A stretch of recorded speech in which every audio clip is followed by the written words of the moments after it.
Welcome to Design Online, an introduction to architecture. The purpose of this course is to encourage you to develop an awareness of architecture with an emphasis on residential design. As students, you will be participating in a web-based system of delivery to explore the two fundamental elements of design, the needs of the people and the particulars of the place. For example, do you feel that a condominium in the city is an appropriate house for a farmer? Is a house with a basement more appropriate for New Orleans, Louisiana, or Wichita, Kansas? Why are steep roofs more important in Montana? Why are many houses in Hawaii and Florida built on stilts? Let's look at 4 examples of famous American houses and try to determine why the architect created certain designs. See if you agree that the location or the needs of the client affected the designs of the homes. Following this presentation, you will be required to provide a reflective response about the house that interests you the most, so be sure to pay very close attention. The name of the first house is Falling Water. Frank Lloyd Wright, arguably America's most influential architect, designed the house in 1935. This home was designed for the Kaufman family on a mountainside in Bear Run, Pennsylvania. The property included a beautiful waterfall that the Kaufmans often camped near, picnicking on the rocks and playing in the moving water. Instead of designing the home with a view of the falls as expected, Wright chose to place the home over the waterfall, integrating it into the property. Please note how the strong horizontal lines of the boulders are reflected in the cantilevered balconies. Also note how the vertical windows simulate the vertical lines of the falling water. Although difficult to see in this picture, there is a staircase in the living room that descends directly into the wading pond where Kaufman had played as a boy. In this interior picture of the fireplace, you can see the large boulders that form the hearth.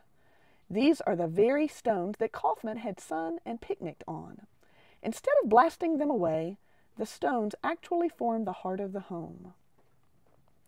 This is the Farnsworth House. Architect Mies van der Rohe designed the modern home in 1951 as a weekend retreat for Dr. Edith Farnsworth. The property, located in Plano, Illinois on the Fox River, is known to flood, so the architect designed the house to literally float above the ground and the rising water.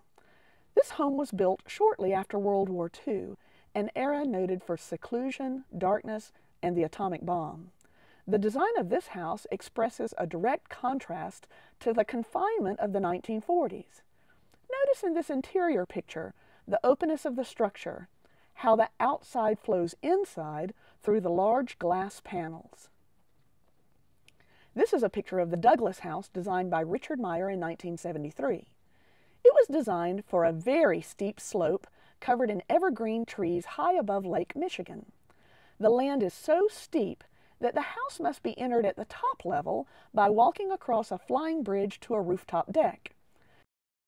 The great expanse of glass and the open smokestacks for the chimney ensures that the Douglas family has a beautiful view of the lake and the surrounding woods year-round. While the white house stands in stark contrast to the trees in the summer, imagine the trees covered with snow in the winter. The white beach, the white snow, and the white house would all blend together. The final house is the Fuller House, designed by Antoine Predock in 1987. Do you see the pond? Well, located in the Arizona desert, what could this small body of water represent to a nomad? The design of the house surrounds the oasis to protect it from the strong desert winds. Also, the water from the pond actually flows through the house in the form of a sculptural fountain. Perhaps your eye has been drawn to the room shaped like a pyramid. The top of the pyramid is made of glass, and its form reflects the shape of the surrounding mountains. Just imagine sitting in that room on a clear desert night, looking up at the stars through the glass peak. Also note how the exterior colors and building materials appear to blend seamlessly with the environment. In conclusion, we have seen Falling Water, designed by Frank Lloyd Wright, the Farnsworth House, designed by Mies van der Rohe, the Douglas House, designed by Richard Meyer, and the Fuller House, designed by Antoine Predock. Based on these examples, how do you think the needs of the people and the location of the structure affect the design of the house? This concludes the introductory video. Please proceed to your first assignment.